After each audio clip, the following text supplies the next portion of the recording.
Hello, आप सभी का बहुत बहुत स्वागत है हमारे प्लेटफॉर्म नर्सिंग गुरुकुल में। अगर आपने भी यूपी बीएससी नर्सिंग का एंट्रेंस एग्जाम दिया था और आपके भी नंबर थोड़े कम हो गए थे, या फिर आपने फर्स्ट राउंड में सेकंड राउंड में काउंसलिंग कराना भूल गए थे, तो अब आपके पास एक आखिरी मौका है कि आप मॉप अप राउंड में अपनी काउंसलिंग कराओ, उसके बाद आप नर्सिंग कॉलेज में एडमिशन ले लो। हम बात करने वाले मॉप अप राउंड के बारे में। उससे पहले अगर आपने चैनल को सब्सक्राइब नहीं किया है तो चैनल को सब्सक्राइब कर ले, क्योंकि आपके नर्सिंग से रिलेटेड जितनी भी जानकारियाँ हैं सब के सब आपको नर्सिंग गुरुकुल के इसी चैनल पर देखने को फ्यूचर में मिलेंगी। देखो, इस वीडियो में हम टोटली बात करेंगे सीट मैट्रिक्स कब आएगी। वैसे आपको पता होगा कब आएगी, और जिन लोगों को नहीं पता है क्लियर हो जाएगा वीडियो देखने के बाद, कोई कंफ्यूजन नहीं रहेगा। क्योंकि बीच में ऐसा हुआ था, सीट मैट्रिक्स का डेट चेंज हुआ, बहुत सारे बच्चों को अभी तक नहीं पता होगा कि सीट मैट्रिक्स का डेट वाकई में कब आएगा, कब से रजिस्ट्रेशन स्टार्ट होगी। और ये भी बात करेंगे कितने नंबर वाले स्टूडेंट्स को मॉप अप राउंड में पार्टिसिपेट करने को मौका मिलेगा, कितने नंबर वाले स्टूडेंट्स को सीट्स मिलेंगी, चाहे वो गवर्नमेंट की हो चाहे वो प्राइवेट की हो, दोनों तरह के स्टूडेंट्स के बारे में बात करेंगे। पूरी कंप्लीट इन्फॉर्मेशन आपको इसी वीडियो में मिलेगी। तो कमेंट करने से पहले वीडियो को पूरा देखना। मुझे उम्मीद है कि आपको सारा का सारा जितना भी आपको डाउट है सारा क्लियर हो जाएगा। फिर भी अगर आपका डाउट रह जाता है आप हमें कमेंट सेक्शन में बता सकते हैं। फिर भी आपका डाउट क्लियर नहीं होता है तब आप इंस्टाग्राम पे आप हमें मैसेज कर सकते हो। इंस्टाग्राम का लिंक आपको डिस्क्रिप्शन बॉक्स में मिल जाएगा। याद रखना, इंस्टाग्राम पे बिना फॉलो किए मैसेज मत करना, हमारे पास नहीं आएगा, ठीक है। सबसे पहले हम बात करेंगे सीट मैट्रिक्स वगैरह के बारे में। शेड्यूल जान लेते हैं कि आपका जो रिवाइज्ड शेड्यूल था, क्या रिवाइज्ड शेड्यूल था वो कब आया था।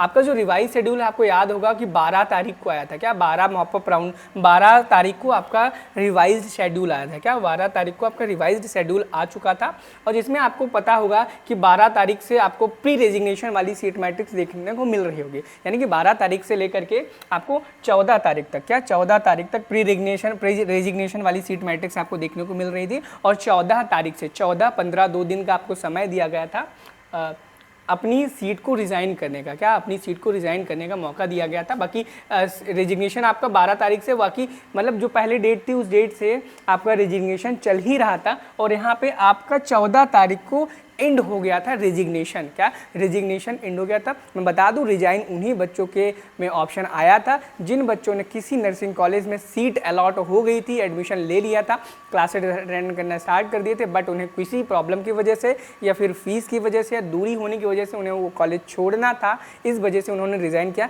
सिर्फ उन्हीं बच्चों के में ऑप्शन आएगा। ऐसे बच्चे जिनको कॉलेज अलॉट नहीं हुआ था या अलॉट हुआ था उन्होंने डिक्लाइन कर दिया था, उनके में रिज़ाइन का ऑप्शन नहीं दिया गया था, ठीक है। बच्चे घबराए नहीं, ठीक है। और अगली बात करें कि पोस्ट रेजिग्नेशन, यानी कि रिजाइन जब हो गया उसके बाद जो नई सीट मैट्रिक्स बनती है वो कब आएगी। मेन मुद्दा हमारा यही था कि जो नई वाली सीट मैट्रिक्स कब आएगी। तो ध्यान रखना, आज है 15 अगस्त। क्या आज है 15 अगस्त है। और आपकी जो display of post resignation seat matrix and seat start registration for online counselling and choice filling आपकी 16 तारीख से स्टार्ट, यानी कि कल हो जाएगी। कब होगी? 16 तारीख से, यानी कि कल हो जाएगी। किस तरीके से आपको चॉइस फिलिंग करनी है, किस तरीके से आपको प्रेफरेंस लिस्ट बनानी है, इस चीज़ का वीडियो कल आपको मिलेगा। क्योंकि देखो, सबसे ज़्यादा ज़रूरी होता है कि आप किस तरीके से अपनी प्रेफरेंस लिस्ट बनाते हो। अगर आपने अपनी प्रेफरेंस लिस्ट बहुत ही अच्छी तरीके से बनाई है तो गारंटी है आपको कॉलेज मिल जाएगा, भले ही आपके 2-4 नंबर कम भी होते हैं। बहुत सारे बच्चे ऐसे मैंने देखे हैं कि 147 नंबर हैं ओबीसी कैटेगरी के हैं, जबकि ओबीसी कैटेगरी की जो कट ऑफ गई थी, ठीक है, मेरिट गई थी 142 नंबर के आसपास गई थी फर्स्ट राउंड में। 147 वाले को अभी तक कॉलेज ही नहीं मिला है। बहुत सारे ऐसे जनरल के स्टूडेंट्स हैं 168 नंबर उनको कॉलेज ही नहीं मिला, जस्ट बिकॉज ऑफ उन्होंने अपनी प्रेफरेंस सही से नहीं फिल की थी, ठीक है। तो आप अपनी प्रेफरेंस सही से फिल करना, कल वीडियो आएगा उसको देख लेना। पहले भी मैं प्रेफरेंस लिस्ट के लिए वीडियो बना चुका है और चैनल पे अपलोड है, आप उसे जा करके देख सकते हो। तो आपका 16 तारीख से क्या हो जाएगा, आपका सीट मैट्रिक्स कल अवेलेबल हो जाएगा और कल से ही आपकी चॉइस फिलिंग स्टार्ट हो जाएगी। सीट मैट्रिक्स अगर आपको देखनी आती है नहीं देखनी आती है वो अलग मैटर है। कल जब हम वीडियो बनाएंगे तो उसमें आपको बाकायदा बहुत अच्छी तरीके से बता देंगे कि सीट मैट्रिक्स कैसे देखी जाती है, कैसे आपको अपना रजिस्ट्रेशन आगे का करना है। बाकी के बाद में आपको जो सीट का अलॉटमेंट है 21 तारीख को आ जाएगा, और 21 तारीख से लेकर के क्या, हाँ 16 तारीख से 21 तारीख तक आपका रजिस्ट्रेशन चलेगा। 16 तारीख से 21 तारीख के बीच में आपको यहाँ पर 5 दिनों का समय दिया जाएगा कि आप रजिस्ट्रेशन कर सकते हैं। उसके बाद 23 तारीख को आपका सीट का एलोकेशन आ जाएगा। आपको कौन सी सीट मिली कौन सी नहीं मिली उसकी जानकारी आपको 23 तारीख को मिल जाएगी, और 23 तारीख से लेकर के 30 तारीख तक आप अपना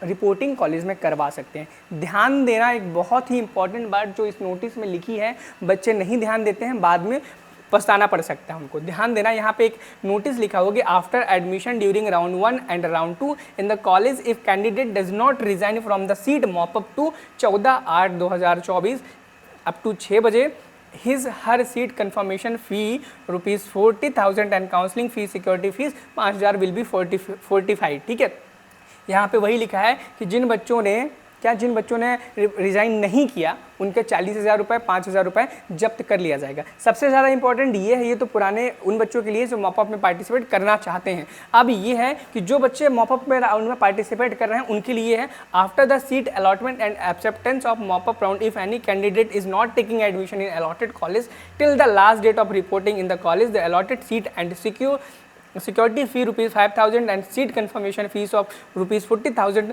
विल बी 45। यानी कि इस नोटिस में ये लिखा गया है कि अगर मान लो मॉप अप राउंड में आपको एक कॉलेज अलॉट हो जाता है, अब आप 5,000 तो 5500 रुपये जमा कर ही चुके हो, सीट अलॉट हो जाता है, फिर आप 40,000 भी पे कर देते हो, फिर आप कहते हो कि हमें एडमिशन ही नहीं लेना है, तो उस केस में यूनिवर्सिटी कह रही है कि भूल जाओ, आपको 40,000 और 5,000 रुपये मिलेगा।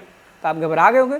मैं एक तरीका बताता हूं जिससे आपका 40,000 रुपये बच जाएगा। हो सकता है मॉप अप राउंड में आपको एक ऐसा कॉलेज मिल जाए जिसमें आप जाना तो चाहते हो, एडमिशन तो लेना चाहते हो, पता चला वहाँ जाके फीस बहुत ज़्यादा है, आप एडमिशन ही नहीं ले सकते हो। बहुत सारे बच्चे क्या करते हैं, जैसी सीट कन्फर्मेशन आया उन्होंने एक्सेप्ट किया, तुरंत 40,000 पे कर देते हैं।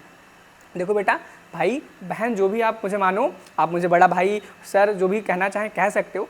जैसे ही आपका सीट एलोकेशन आता है, सबसे पहले सीट एक्सेप्ट तो करो। कभी भी 40,000 का पेमेंट तुरंत मत करना। सबसे पहले कॉलेज में विजिट करना, वहाँ की कंडीशन देखना, कॉलेज सही है कि नहीं है, वहाँ एडमिशन ले पाओगे कि नहीं ले पाओगे, वहाँ सब कुछ पता कर लेना। उसके बाद फीस का क्या है, आप कॉलेज के गेट पर खड़े रह करके भी ऑनलाइन पेमेंट कर सकते हो ना, कोई दिक्कत परेशानी वाली बात तो नहीं है। जब कंफर्म हो जाए कि आपको एडमिशन लेना ही लेना है, तब जा करके आप कॉलेज के गेट के बाहर खड़े होकर के भी फी पे कर देना। क्या दिक्कत है, कोई दिक्कत नहीं है।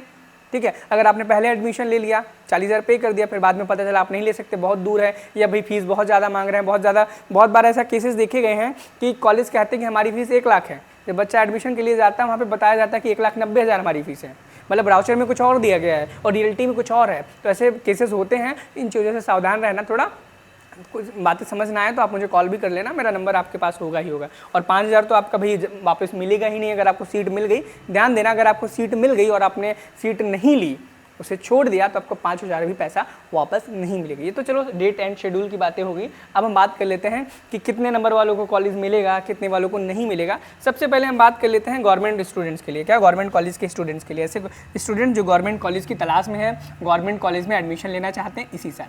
देखो कैटेगरी वाइज बात करेंगे। सबसे पहले यहाँ पे थोड़ा दिख नहीं रहा होगा, सॉरी फॉर दैट। यहाँ पे हम सबसे पहले जनरल कैटेगरी के स्टूडेंट्स के बारे में बात कर लेते हैं कि अगर आप जनरल कैटेगरी से बिलोंग करते हैं, हम जनरल, OBC, ठीक है, EWS, SC, ST, तो कितने मार्क्स होने पर आपको एक गवर्नमेंट कॉलेज मिल जाएगा। मैं बहुत ये नहीं बोल रहा हूँ कि आपको मिल ही जाएगा कोई बहुत उम्दा, बहुत बेहतरीन आपको SGPGI, KGMU ऐसे कॉलेजेस मिल जाएंगे, लेकिन हाँ, इन मार्क्स के क्राइटेरिया के अकॉर्डिंग अगर अंडर आप आते हो तो आपको कोई ना कोई अच्छा नर्सिंग कॉलेज या नर्सिंग यूनिवर्सिटी मिल जाएगी। कोई दिक्कत परेशानी वाली बात नहीं। देखो आप जनरल कैटेगरी से बिलोंग करते हो, देखो फर्स्ट राउंड में आपको पता होगा 152 नंबर के आसपास जनरल कैटेगरी के स्टूडेंट्स की कट ऑफ गई थी, लेकिन आप मॉप अप राउंड में थोड़ा घटेगा, बहुत ज़्यादा नहीं घटेगा। आप 149 मार्क्स मान सकते हो। क्या 149 नंबर मान सकते हो, यानी कि अगर आपका 149 नंबर या 149 से ऊपर है तो आप ये सोच के चलना कि आपको गवर्नमेंट में सीट मिल जाएगी। बस शर्त ये है कि आप अपनी चॉइस फिलिंग बहुत ही अच्छे तरीके से करना, चॉइस फिलिंग अच्छे से करना। OBC में अगर आप हो तो आप ऐसा मान के चलो कि अगर आपका 139 नंबर प्लस है तो फिर आपको सीट मिल जाएगी, कोई दिक्कत परेशानी वाली बात नहीं है। क्या दिक्कत परेशानी वाली बात नहीं है, ठीक है। वहीं पर आगे हम बात करें, अगर आप EWS से आते हो, क्या EWS से आते हो तो ज़्यादा नहीं, आप 147 नंबर मार्क्स से प्लस हैं अगर आप, तो फिर आपको कॉलेज मिल जाएगा, कोई दिक्कत वाली बात नहीं है। SC कैटेगरी की बात करें, अगर आपका 129 प्लस मार्क्स है तो आपको कॉलेज मिलने के बहुत हाई चांसेस हैं। और ST में बात करें तो आपका 120 नंबर प्लस है तो आपको कॉलेज मिलने के बहुत ज़्यादा हाई चांसेस हैं। ये मैंने कैटेगरी वाइज बात कर ली, और याद रखना इसमें +-3 का कंडीशन लगा देना। हो सकता है 3 नंबर कम पर भी आपको कॉलेज मिल जाए, और हो सकता है कि 3 नंबर ज़्यादा पर भी आपको कॉलेज मिल जाए। जैसे हो सकता है कि देखो बहुत सारे बच्चों ने मॉप अप राउंड के लिए सीट रिजाइन कर दिया कि भाई मॉप अप राउंड में हमें अच्छा कॉलेज मिल जाएगा। इस केसेस में सेकंड राउंड के फिर से बच्चे मॉप अप राउंड में आ जाएंगे। इस केस में होता क्या कि कट ऑफ बढ़ जाती है, तो हो सकता है 3 नंबर आपके 149 की जगह 152 फिर से हो जाए, और हो सकता है 3 नंबर घट जाए। तो ऐसा मान के चलना सभी कैटेगरीज में +-3 का इंक्री और डिक्रीमेंट देखने को मिल सकता है। ये बात रही गवर्नमेंट कॉलेज के लिए। वहीं पर अगर हम प्राइवेट कॉलेज के लिए बात करें कि प्राइवेट कॉलेज आपको कितने नंबर पे मिलेगा, क्या प्राइवेट कॉलेज कितने नंबर पे मिलेगा, याद रखना अगर आपके रिजल्ट में लिखा हुआ है क्वालिफाइड फॉर काउंसलिंग, क्या क्वालिफाइड फॉर काउंसलिंग, तो याद रखना कि आपको कोई ना कोई कॉलेज मिल ही जाएगा। आप चॉइस फिलिंग करना, बस चॉइस फिलिंग इस तरीके से करना कि आपकी लिमिट में हो। ऐसा मत कर देना कि भाई आपके लिमिट से बाहर है वो कॉलेज और आपने डाल दिया है तो आपको वो कॉलेज नहीं मिलेगा। अगर आप क्वालिफाइड हो तो आप मॉप अप राउंड में पार्टिसिपेट करो, गारंटी है 99% आपको कोई ना कोई नर्सिंग कॉलेज मिल जाएगा। बस कॉलेज की प्रेफरेंस सही से भरना, और कैसे भरनी है कल वाली वीडियो में मैं आपको बता दूंगा, ठीक है। आपको और चाहे जितने भी, चाहे अगर 65 नंबर है, अगर आपको क्वालिफाइड है कोई दिक्कत नहीं मिलेगा, 75 है क्वालिफाइड है, बट याद रखना क्वालिफाइड होना चाहिए। नॉट क्वालिफाइड वालों को पार्टिसिपेट करने का कोई भी मौका इस राउंड में नहीं मिलेगा। और बहुत सारे ऐसे बच्चे होंगे, क्या बहुत सारे ऐसे बच्चे होंगे जो चाह रहे होंगे सर हमको तो गवर्नमेंट ही कॉलेज चाहिए, क्या हमको बहुत गवर्नमेंट कॉलेज ही चाहिए, प्राइवेट नहीं चाहिए, हम क्या करें। तो उस केस में आप क्या कर सकते हो, आप दोबारा से पढ़ाई कर सकते हो, दोबारा से तैयारी कर सकते हो। बहुत सारे बच्चे होंगे सर हमने इस प्लेटफॉर्म से पढ़ाई किया था, उस प्लेटफॉर्म से पढ़ाई किया था, लेकिन एग्जाम में कुछ भी उनके पढ़ाया जैसा नहीं आया, हम क्या करें। कुछ ऐसा आप बताओ कि आप हमारे लिए क्लासेस स्टार्ट करोगे। तो मैंने बहुत बच्चों से ऐसा डिमांड सुना, बच्चे कह रहे हैं कि सर आप क्लासेस स्टार्ट करिए, हमारी पढ़ाई नहीं हो पा रही है वगैरह वगैरह कह करके बच्चों ने बहुत रिक्वेस्ट किया। तो उनके रिक्वेस्ट पे हमने एक बहुत ही प्रीमियर और सुपरफिशियल एक बैच बनाया है, जिस बैच का नाम है आरंभ बैच। आरंभ बैच, आप चैनल का नाम देख रहे होंगे, चैनल का नाम नर्सिंग गुरुकुल है। तो आपको ये बैच हमारा आपको टारगेट गुरुकुल के मोबाइल ऐप पे मिलेगा। कहाँ पर मिलेगा, टारगेट गुरुकुल के मोबाइल ऐप पे मिलेगा। टारगेट गुरुकुल मोबाइल ऐप आपको डिस्क्रिप्शन बॉक्स में भी मिल जाएगा, प्ले स्टोर से भी आप डाउनलोड कर सकते हो। टारगेट गुरुकुल मोबाइल ऐप जैसे ही डाउनलोड करोगे, कैटेगरीज में जाकर के वहाँ पे 3-4 आपको मिलेगा, entrance exam, semester exam, offline exam. उसके नीचे आपको देखने को मिलेगा नर्सिंग गुरुकुल लिखा होगा। आप जैसे ही उस पर क्लिक करोगे पेड कोर्सेज में जाओगे, आपको 699 रुपीज़ का एक बेहतरीन कोर्स मिल जाएगा, जिसमें आपको पूरा साल पढ़ाया जाएगा। भले आप अगर एम्स का भी प्रिपरेशन करोगे तो जब भी एम्स का बैच मिलेगा आपको फ्री में एम्स का भी बैच दिया जाएगा, या फिर अगर आप RUHS का भी एग्जाम देना चाहोगे तो आपको RUHS का भी फॉर्म कोर्स का फ्री में दिया जाएगा उसी प्राइस में 699 में 1 ईयर के लिए। और अगर आप जानना चाहो कि उस बैच में आपको क्या क्या मिलेगा, उस बैच में आपको भरपूर ऐसी चीज़ें मिलेंगी जो कोई अदर प्लेटफॉर्म नहीं प्रोवाइड कराता है इतने कम प्राइस में। पहला, वीडियो लेक्चर्स, ये तो हर प्लेटफॉर्म प्रोवाइड करा देता है, कोई दिक्कत वाली बात नहीं है। दूसरा, यहाँ पे आपको हम DPTs डेली प्रैक्टिस टेस्ट बोल सकते हैं, टेस्ट पेपर्स बोल सकते हैं, टेस्ट नहीं बोलेंगे, टेस्ट पेपर, जिससे खुद को आप एनालाइज कर सकते हो। तीसरा आपको क्या मिलेगा, तीसरा मिलेगा गाइडेंस। क्या गाइडेंस, जो हर प्लेटफॉर्म नहीं प्रोवाइड कराता इंडिविजुअली। आपको क्या करें, यूट्यूब पे वीडियो बना देगा, लेकिन हमारे बैच में आपको इंडिविजुअली एक एक स्टूडेंट्स को गाइडेंस हम प्रोवाइड कराएंगे। हम गूगल मीट्स पे मीटिंग करेंगे, बच्चों से बातें करेंगे, कभी कभी PTM भी करेंगे, ताकि आपको बेहतरीन शिक्षा और बेहतरीन शिक्षा दी जा सके। और साथ ही साथ में नोट्स तो आपको DPP के साथ साथ में मिलेगा ही, DPP के साथ साथ में नोट्स मिलेगा। ये एक अमेजिंग फीचर आपको मिलेगा गाइडेंस वाला, जिसमें हम आपके साथ लाइव जूम मीटिंग पे, कभी गूगल मीटिंग पे, कभी कॉल पे बात करेंगे। ये जो फीचर है आपको किसी भी प्लेटफॉर्म पे कितने भी प्राइस में नहीं मिलता है। आप ये प्लेटफॉर्म ले लो, ये प्लेटफॉर्म ले लो, वहाँ 1500 फीस हो, 2000 फीस हो, वहाँ पर आपको ये सुविधा देखने को नहीं मिलेगी। तो जल्दी देर ना करें, बैच का प्राइस बढ़ सकता है, इससे पहले आप बैच को ज्वाइन कर लें। बैच को ज्वाइन कर लेंगे, टारगेट गुरुकुल का मोबाइल ऐप डाउनलोड करें, डिस्क्रिप्शन बॉक्स में लिंक मिल जाएगा, वहाँ पर आप नर्सिंग गुरुकुल ज्वाइन करके कर सकते हो। कोई दिक्कत परेशानी आई आप मुझे कॉल मैसेज कर सकते हो। मिलते हैं नेक्स्ट वीडियो में। Thank you, have a nice day.